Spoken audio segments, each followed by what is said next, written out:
I have to confess something.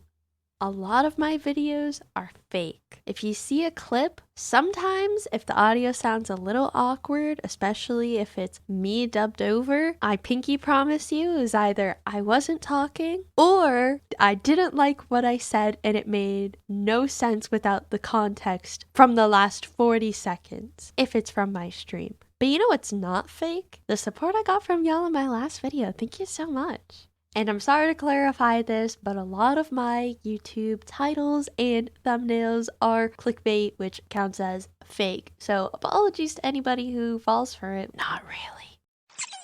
Welcome back or welcome in. My name is starramari. I love to yap, play games, and stream. And for today's video, I have a big list of stuff I'm gonna yap about. If I don't say something in this video that you really think should be changed, added, whatever, check my last video, and if it's not there or here, comment it down below. Alright, the first item that I have on my list is a better character battle pass, or the character pass that you get. In my personal opinion, I don't really like the kingdom credits for the character pass. I do like having it as XP, and I think we should go back to the XP way, or maybe even still keep it with kingdom credits, but we should have a third page and there should be a second free weapon skin that is not a sidearm. So something like a vandal, a stinger, an op, or if they wanted to do the character skins, which I talked about in my last video, they could put it there at the third page. Moving on to just some small quality of life changes. The first one is more level borders, bringing back old game modes like replication. I do have some unfortunate news about replication. If you are a replication stan like me, I have learned that replication will most likely not ever come back because it causes server lag, which is really unfortunate, and I would love if they tried their diddly darn best to get it fixed.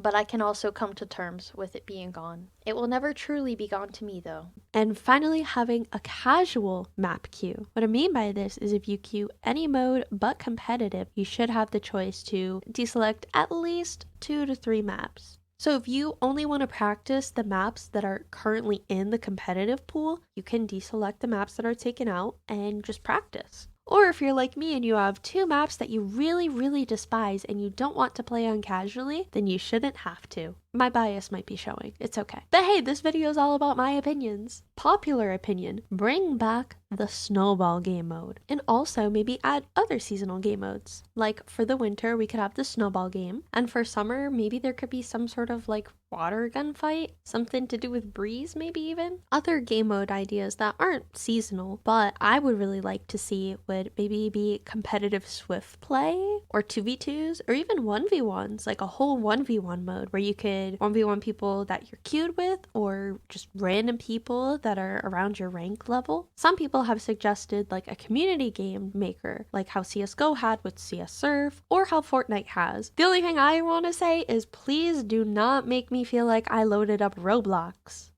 That is all. I am not a Roblox hater, to clarify. Stepping back, about a minute ago, I had mentioned that I think the idea of casual map queue would be a good idea. And I just have to say real quick, I feel like the map rotation in competitive does need to be fixed. From my experience, there's always 2 maps that I barely get. I also thought that getting the same map twice in a row was supposed to be fixed. I don't know why I'm still getting the map that I just lost. Oh, in 13. Again. If that's how the map queue is supposed to be, why? When I'm in my competitive games though, I'm having a hard time telling if I'm playing against a smurf or a cheater. Quick side note, Valorant put out this tweet on May 3rd, so hooray! Because not only have cheaters gotten really good at disguising themselves, there's also been a whole lot of smurfing. Didn't I mention this in one of my older videos about smurfing and there being a really big issue with smurfing and low elo? So yeah, that's still happening. And a trend I'd like to point out really quickly is that there are people that buy low elo accounts to do challenges on, such as Sheriff only to Immortal or Clove only to Immortal. If you are someone that makes that kind of content or you enjoy that kind of content, I'm not going to tell you to stop watching it or stop liking it. But I do really want to say stop making that, although nobody does like to hear that. So instead, I say Riot should add a Smurf detection system. Now keep in mind, I am not an expert in any sort of way for game development, but here's my idea. In the report section, add an option to report a Smurf. And then maybe I can look at their IPs and say, these are two different IPs logged in. I think this might be a Smurf. Although it'd be really hard to tell if a little dude was like, my big brother's gonna log into my account and play. Which, quick side note, I do not think kids should be on Valorant. And I think I said that in my last video, and I will probably keep saying it. Even as someone who grew up playing video games as young as 4, I personally think that kids should not be on Valorant nor shooters.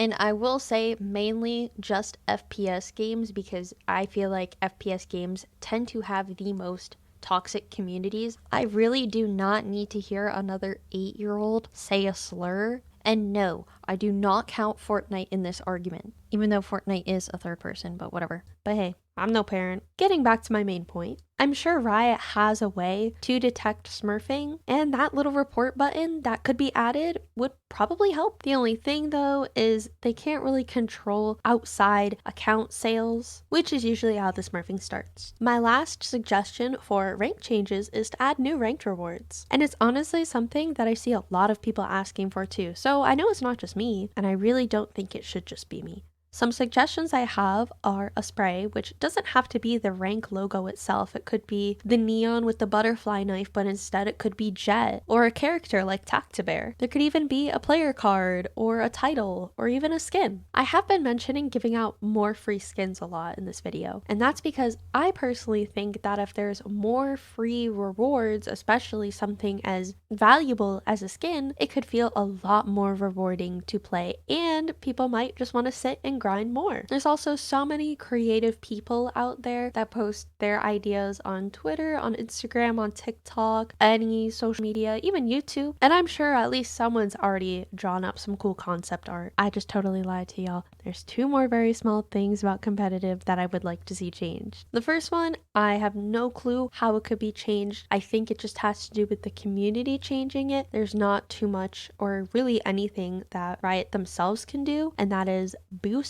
Did you know that there are people that pay someone from the EU $200 to boost their account, to log into their NA account and have it boosted? I want to point out this is nothing new just because of Valorant. This has been going on since the dawn of competitive modes. When I was a wee little Overwatch player, one of my friend's little brothers paid $150 to get his account boosted from silver to diamond. And this isn't something that's very common, I don't think. But come on, the hard work pays off so much more than just having someone do it for you. At least that's my mentality. If it's not yours, then it's not. I do also count win trading because it's basically a form of boosting, just a really weird version. Okay, final thing, and this is a bit of a hot take, and I'm okay if you disagree with me on this. I personally think plugins like Valorant Tracker should be bannable, and here's why. For the most part, I've noticed that it just destroys the mental of my teammates, of people that start to use it. And if it doesn't destroy your mental, if it only helps you, then that's really good. And maybe it shouldn't be banned because there are good people, but at the same time, it can be so negative. To clarify,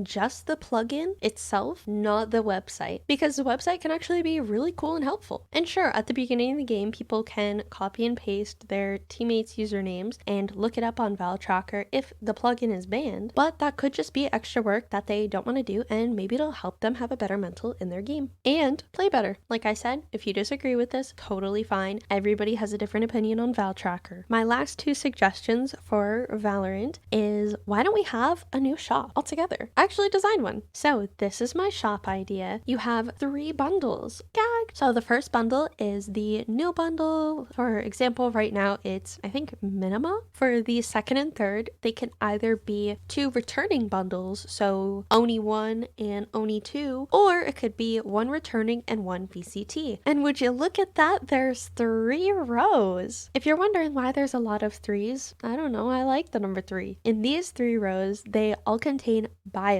stuff. There's skins, player cards, player titles, sprays, and buddies. Before you ask, no, I didn't come up with this just so I could have a very, very slim chance of getting the Celestial Cow buddy. And you can totally argue that the player cards, the sprays, the titles, the buddies, they make buying a bundle more exclusive. And yeah, They definitely do. But at the same time, I really want that celestial cow buddy. Plus, there are so many skins, buddies, titles, sprays in the game that just adding them as a viable option will not only make Valorant money, but it'll also make the players happy. As for the accessories, I think there should either be another row or they should refresh more often. Because I feel like 4 once a week, it's not enough, especially for how much stuff is in the game. Now, if they implement this change, they might have to lower the cost of all the accessories with the kingdom credits or raise the maximum amount of kingdom credits that you can have, which either change would be totally fine in my opinion. And if there's anybody here who has bought in every bundle and bought in and completed every single battle pass and you say this sucks, I kind of get that. But this suggestion is more for people who didn't get the chance to buy every battle pass or buy every bundle. And the final thing that I would love to see more of in the game is more characters on the Astra and Yoru level. Astra and Yoru have really high skill walls in a lot of players' opinions. I personally find them, well, Astra, really fun, and I would love to see more challenging agents. I think the agents they've been putting out have been pretty fun and pretty good, but I would just love to see more high skill wall agents. And I think a lot of other players would love to see it too. And those are all the remaining changes that I would like to see in Valorant. So let's bring back replication and have the chance for me to get the celestial cow buddy. Thank y'all for listening, watching, whatever you did. I plan on doing more videos where I just kind of say whatever I want, whether it be a Valorant opinion or story time of some sort, but I'll always have gameplay in the back. Big shout out to this comment right here. I smiled so hard when I read this because this is truly what I want to do with my YouTube. I'm actually a really big fan of the weekly slap, and I love the idea of just talking and having gameplay in the back. I don't think I'll ever do advice videos like he does, but I will probably just keep yapping on my opinions. Again, thank y'all for listening, watching, whatever you did. Like and subscribe, and I'll see you in the next one. Bye!